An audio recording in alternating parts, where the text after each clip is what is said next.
समुद्र की लहरों की गूंज के बीच ओडिशा के एक कोने में खड़ा है एक ऐसा मंदिर जिसे पत्थरों से नहीं बल्कि कल्पनाओं से तराशा गया है, जहां सूरज की पहली किरण पत्थरों से टकराकर जीवन की कहानी सुनाती है।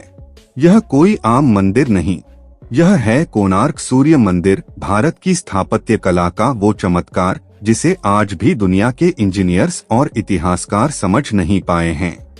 क्या है इस मंदिर का रहस्य? इसे किसने बनाया? आइए जानते हैं इस अद्भुत सूर्य मंदिर की पूरी कहानी। इतिहास और निर्माण। कोणार्क सूर्य मंदिर का निर्माण 13वीं सदी में गंगवंश के राजा नरसिंहदेव प्रथम ने करवाया था।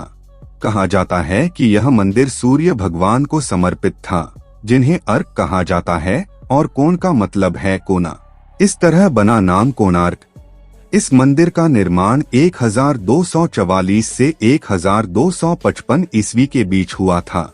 लगभग 12 साल लगे थे इसे बनाने में। इसके निर्माण में 1200 से अधिक कारीगरों और शिल्पकारों ने हिस्सा लिया था। यह मंदिर मूल रूप से समुद्र के बहुत करीब था, लेकिन आज से कई 100 साल पहले समुद्र पीछे हट गया और मंदिर अब तट से कुछ किलोमीटर अंदर है। वास्तुकला।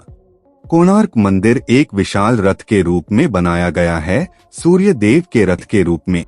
इस रथ में 12 पहिए हैं। हर पहिया एक महीने का प्रतीक है।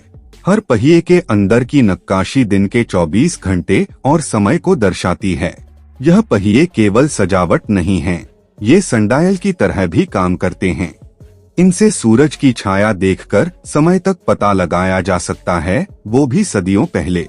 मंदिर को खींचते हुए 7 घोड़े बनाए गए हैं, ये 7 दिन का प्रतीक हैं। इन पर बैठकर सूर्य देव ब्रह्मांड का चक्कर लगाते हैं, ऐसा मान्यता है। इस मंदिर की ऊंचाई कभी 70 मीटर हुआ करती थी, लेकिन आज इसका मुख्य मंडप पूरी तरह ढह चुका है। मूर्तिकला और नक्काशी। कोणार्क मंदिर की दीवारों पर बनी नक्काशियां इतनी सुंदर और बारीक हैं कि देखकर मन अचंभित हो जाता है। इन पर भगवान, गंधर्व, नृत्यांगनाएं, शिकार के दृश्य, युद्ध, संगीत और यहाँ तक कि कामकला से प्रेरित चित्र भी मौजूद हैं। यह मंदिर कामकला की मूर्तियों के लिए भी मशहूर है। कुछ विद्वान मानते हैं कि ये नक्काशियां उस समय की सामाजिक आजादी और खुलेपन को दर्शाती हैं। चुंबकीय शक्ति और ध्वस्त हो चुका शिखर। कोणार्क मंदिर का ऊपरी हिस्सा, जिसे विमान कहा जाता है, अब ध्वस्त हो चुका है। पुरानी मान्यताओं के अनुसार उस शिखर पर एक विशाल चुंबक लगा हुआ था। यह इतना शक्तिशाली था कि मंदिर में लगे लोहे के पत्थर चुंबकीय बल से जुड़े रहते थे। कुछ विदेशी नाविकों का दावा था कि यह चुंबक उनके जहाजों की दिशाएं बिगाड़ देता था। इसीलिए पुर्तगालियों ने इस चुंबक को हटवा दिया, जिससे मंदिर की संरचना असंतुलित होकर गिर गई। इसे ब्लैक पगोडा भी कहा गया, क्योंकि यह समुद्र से काले पत्थर की मीनार की तरह दिखता था और नाविक इसे दिशानिर्देश के तौर पर देखते थे।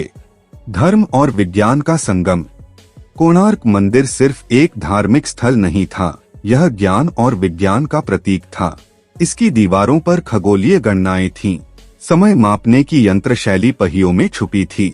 सूर्य की पहली किरण गर्भगृह में लगी सूर्य मूर्ति पर सीधे पड़ती थी। क्या यह संयोग है? नहीं, यह उस युग के वैज्ञानिक सोच का प्रमाण है। मंदिर का पतन और रहस्य। आज कोणार्क मंदिर का केवल सभामंडप ही बचा है। मुख्य गर्भगृह, जहां सूर्य देव की मूर्ति हुआ करती थी, वह अब पूरी तरह खत्म हो चुका है। इतिहासकारों के मुताबिक विदेशी आक्रमण द्वारा हमला हुआ था। समुद्र के पास होने से भी मंदिर पर प्राकृतिक असर पड़ा। मंदिर का चुंबक हटने से संरचना डगमगा गई। लेकिन एक कथा कहती है कि मंदिर का निर्माण बिसु महारण नामक एक कारीगर ने अपने 12 वर्षीय बेटे धर्मापद के साथ मिलकर किया था। जब कोई समाधान नहीं निकल रहा था, धर्मापद ने रातों रात मंदिर की सबसे जटिल संरचना हल कर दी। लेकिन कारीगरों को डर था कि राजा उन्हें अपमानित करेगा, इसलिए धर्मापद ने समुद्र में कूदकर जान दे दी। यह कहानी आज भी लोगों को भावुक कर देती है। विश्व धरोहर और आज की स्थिति। 1984 में यूनेस्को ने कोणार्क मंदिर को विश्व धरोहर घोषित किया। आज यह मंदिर ओडिशा की पहचान है। हर साल लाखों लोग इसे देखने आते हैं। सरकार और एएसआई ने इसे संरक्षित करने के लिए मंदिर के अंदर प्रवेश बंद कर दिया है, केवल बाहरी संरचना ही देखी जा सकती है। यहाँ हर साल कोणार्क डांस फेस्टिवल भी होता है, जिसमें भारत की विभिन्न शास्त्रीय नृत्य शैलियाँ प्रस्तुत की जाती हैं।